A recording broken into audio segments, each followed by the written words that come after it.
Here we are in Cittadella, one of the many historical towns in the north of Italy, surrounded by the Veneto countryside. Or what remains of it.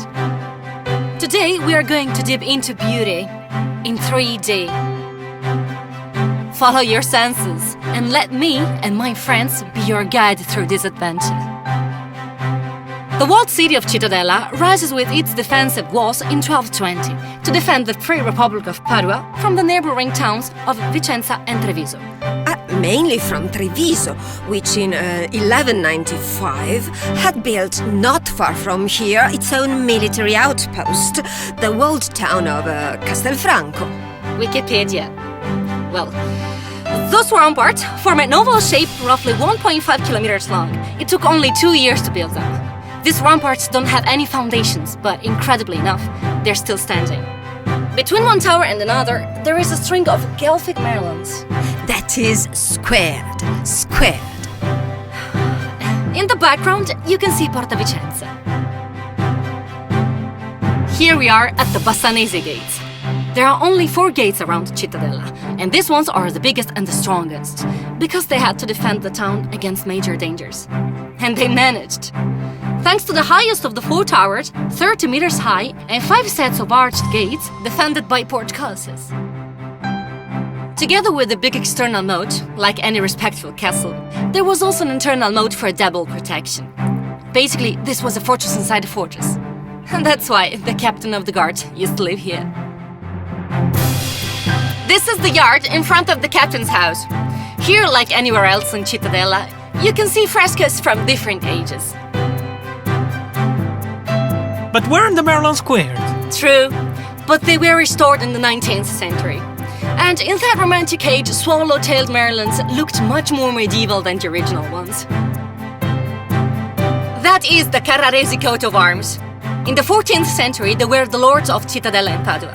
There is interpretation have been given to the vegan that it was an allegory of the good government, for example. With the 4 wheels to represent the cardinal virtues: justice, prudence, fortitude and temperance.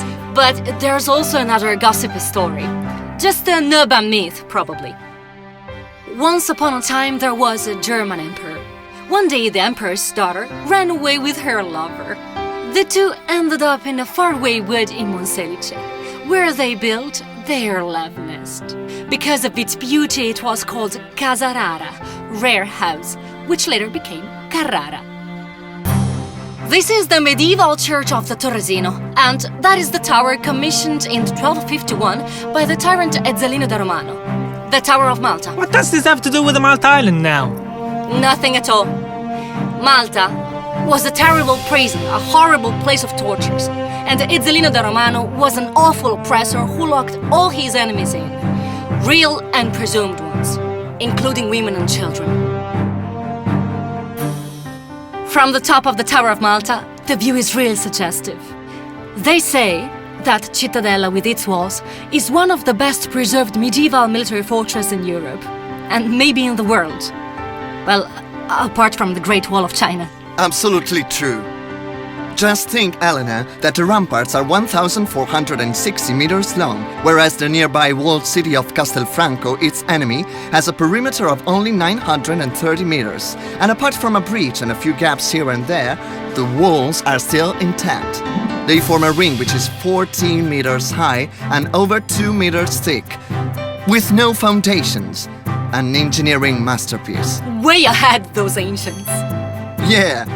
Consider that the earthworks that reinforce the walls all around were built by recycling the earth dug out for the moat. And the towers, the Torrioni and Torresini, which are 32 in all, had a double function, both of support and defense. Elena, look at Cittadella from above. Do you know the reason why it's oval-shaped? Because without the four angular towers, the sentries could have a wider view. It's a one-of-a-kind example in the whole world. Can you see the two main streets?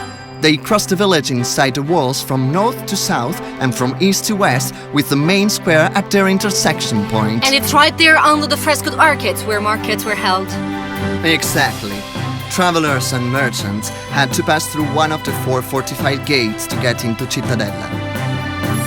Porta Padova, Porta Bassano, Porta Treviso, and Porta Vicenza. Cittadella is a place full of history, beauty, and unique people.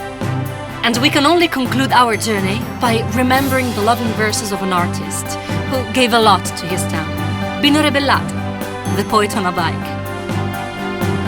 Dear land, even and demands a sweeping green, reaching for the curving sky to hear the fluid beauty of the sea.